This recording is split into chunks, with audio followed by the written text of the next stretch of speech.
So I know I know how much you absolutely love Oh. bald people and bald characters. So I'm going to be having you blind rank bald characters Woo! throughout fiction. Woo! Heck yeah. Oh, side note though, before you jump into it, this is something I wanted to say before we even started recording. This has nothing to do with anything, but it just popped in my head because I'm thinking of Danny DeVito being kind of bald as Penguin. I let the dogs out this morning. I let the dogs out this morning, and I clearly heard a bird chirping, but the bird chirping sounded like laughing, and I just like again at like 8 in the morning, half awake, I just went Penguin. Just because it literally was like that's all I heard. And so 8 in the morning, I've been awake for 5 minutes. I'm just like, the fuck is the penguin doing out here, Don't you dude? know that the penguin has a summer home in Newport Richey, Yeah. Florida? Thanks for doxing me. Appreciate you doxing me, bro. You're welcome, man. You're All welcome, right, man. bald people. Bald people. All right, we're gonna start off with the obvious one here. We're gonna start off with Lex Luthor. All right. Am I ranking them on how much I like them, or am I ranking them on how good of a person they are? Because I guess how much you like them. Let's go with okay. that. I'll put him at the three, middle of the road. Like he's not.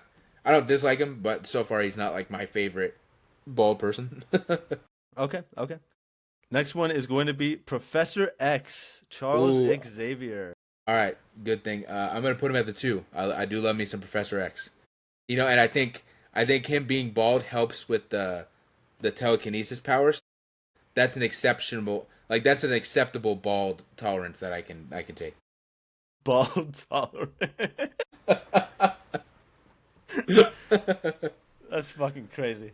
Okay, next one up. I guess this is more of a real person, but I'm gonna like kind of stick with more so the character here of Stone Yeah. Cold Steve Austin. Yeah, that's the number one. That's the number one. That's who I was hoping was on this list so I could put him at number one. What else can I say, bro?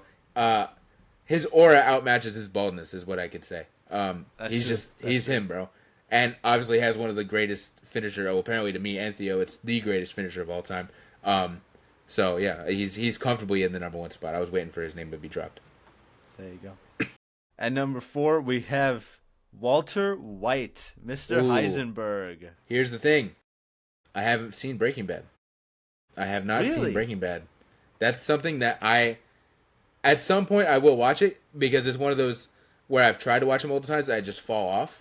Um, which happened to me with Daredevil, the original Daredevil, multiple times, and now that's one of my favorite shows. So I'm like, at some point, it'll just click. Like I'll try again, and it'll just click, and I'll watch the show. But I've only seen like half of season one, maybe. So he's got to go my five because I just don't really have any personal connection to him. But I do know he is a great character.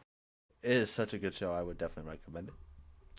And your last one, My number four. I think it kind of cooked here a little bit, Mm. but maybe also not because your number five is going to be Mace Windu. Ooh, my number four was Mace Windu. Um, Yeah, yeah, no, that's totally fine. I don't really fuck with Mace Windu. I think he's an asshole. I love Samuel L. Jackson. That's acceptable. Same situation where his aura outmatches his baldness, but the character of Mace Windu is kind of just a fucking asshole. So I don't really care for him. I will say I respect him in the sense that if without that character, not sure how far we would go with a purple lightsaber, which is my favorite color and my lightsaber color of choice. So I will say I respect him that, but the actual character of Mace Windu, kind of a fucking asshole, especially when your favorite character is Anakin Skywalker. Uh, it's not great. So I'm comfortable with him at the four. Okay, all right. All right, how would you rank it though? Let's see here. I feel like I have to put Lex in my one. I feel like it's just to a certain degree, Superman really can only be well, not can only be as good as his villains, but I feel like without Lex Luthor, I feel like he really is not as good written wise as a character as he could be.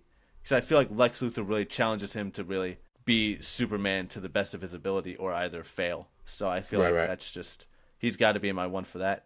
Number two is obviously Stone Cold Steve Austin. I mean, What? he What? he's obviously got to be top three. What? Just you sound almost like a seal almost. He's like what?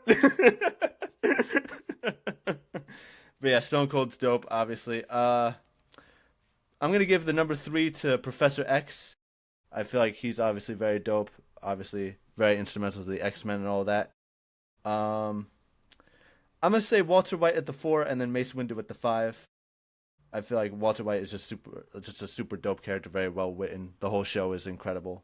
Again, I would highly recommend you do watch it because he is very very good in that, and Bryan Cranston does a very incredible job of acting in that show. But yeah, that's probably my 5.